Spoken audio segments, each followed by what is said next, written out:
standing guillotine that negates every defense I have. And this is not the way I see most people show it.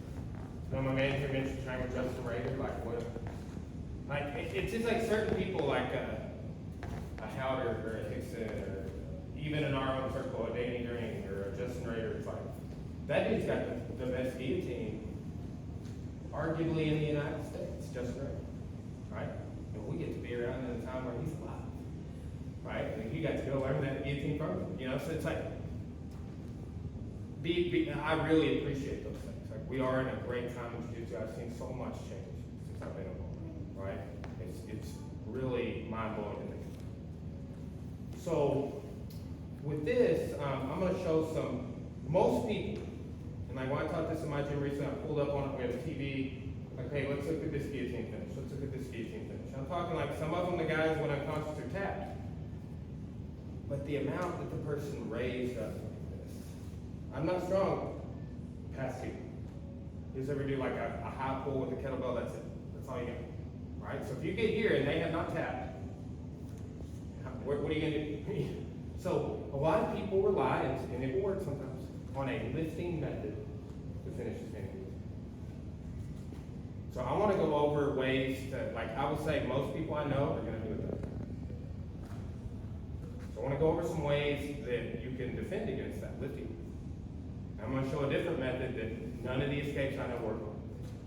So, and that's like, I like that paired lesson because that's the way it was taught to me, right? Like, hey, if you do it this way, all those really cool defenses you know, they don't work. And I want all my submissions, right?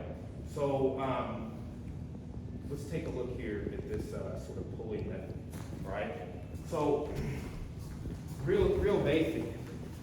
When he's here, like go ahead and pull up to get me this out. Good, yeah, feel good, right? So what I want you to think about. One thing that stops that, just the raise, is this. If he did pull up again, watch his elbow. See how his elbow's raising? Good. What I want to do is here. I'm turning inside, go ahead and raise it. Off balance. Okay, so as he starts to raise, I start to turn in. Right? And it just stops the pull. It's a redistribution of weight. He's trying to go like, you know, here. And I just go like that. And you really don't see me move a whole lot. It's just like we both kind of hit this middle point, right? So when he's grabbing to pull up, I'm turning in and I'm pushing the back of my head against his elbow. Try to pull up again. Right? And then I can then go on this other side. We're going to show 3 escapes, right? But that's just like prevention. Like what we saw with the reposture, like, hey, don't want to pull your head down. Don't let him raise you up on your tippy toes. There's this problem, you will see this full circle by the end. My philosophy professor used to always call us finite limited beings, right? It means our minds can only do so much, even though they are the greatest computer out, right? Best model on the market is the human mind, okay? So, that being said, we want to be able to just find base, simple little topics. It's not going to be a lot of like, okay, here's all of these techniques that we're lining up, and I'm trying to regurgitate them.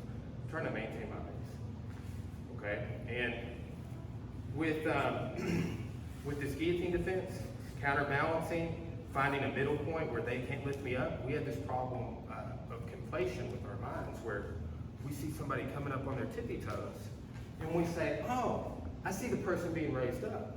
You must be lifting. When I made you go up on your tippy toes, getting on the side headlock earlier, I just put your hand on my chest. That made you stand up on your toes. You know, it's not always me pulling upward. So it's a problem with conflation with our finite limited minds, right? So we'll see people coming up on the tippy toes. Oh, they must be being raised. That's not what's going on. Like when I finish the guillotine, that's not what's going on. Like the method you're talking about, we call it the V-choke a lot of times, where you pull through sideways. It's a different method, right? All viable, we need to be able to deal with all, right? So give it a partner, And let's just kind of feel that prevention of when they lift, turn in. Stop their elbow. Like I'm trying to pull your elbow down the mat in a sense. Does that make sense? Sure. I got another way to get out of the guillotine. This one's just so good. No one I know has ever even seen it. It's the greatest technique on earth. And then like 2 years later, my buddy's like, that's total garbage. So you stop that. So we're gonna do that technique. But again, it's a wider lesson. Like you're gonna go against people that are gonna try and raise you to finish the guillotine.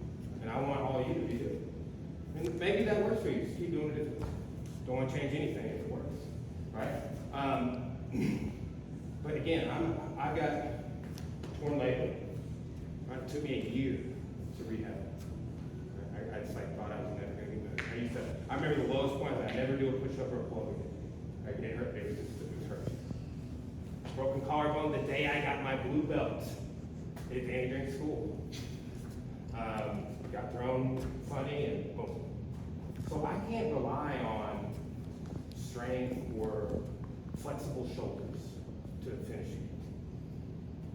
You know, and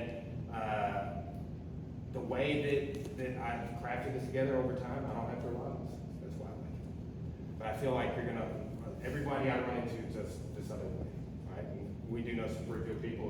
Like I was in Orlando training, and he was talking about a bunch of side pressure, right? He just trained hops and over, just like one of my jiu-jitsu guys, right? And it's funny, go online, there's a picture of them, they taught a seminar recently, and they're sitting at the end, and like Hobson's got his hand on drinks vial like that, and send him a picture. I was like, man, I wish Hobson touched my butt. But this drink is cheesing in the photo too. I sent it to the end, and it's like everything like, look at that. Anyway. But Dring is the first guy to bring Hobson Moore into the United States, right? Like Hobson Moore is a legend. If you don't know who that is, go look him up. He's smaller than everybody. And he's like a little bigger than you. He's a Brazilian grandpa, right? But still, he just competed in Polaris last year. This guy's one of my heroes too, right? So anyway, go look up Hobson Moore. He's great because he's efficient. He's super small. He can't be. He's like a multi-time. Right? But he has great guillotines too. But it's another source. Go look at what's out there. Right? So look, if I just swing my hips out, you don't count me more. Right? Isn't that ridiculous? But now right now, like this is ridiculous. All you gotta do is swing your hips that way and pop your head. We're done. Okay? Look, my hips will go around that way.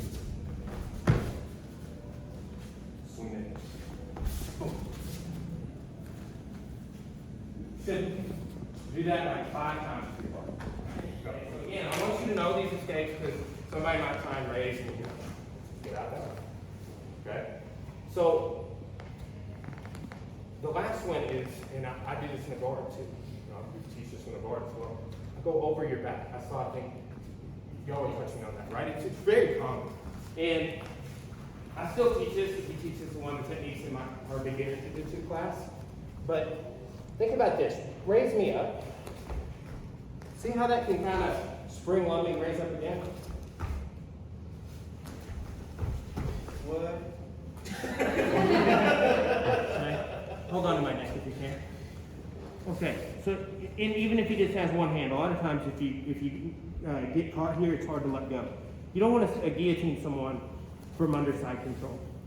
So what I'm going to do is I'm going to pop up in like a mountain climber position. I'm going to start leaning.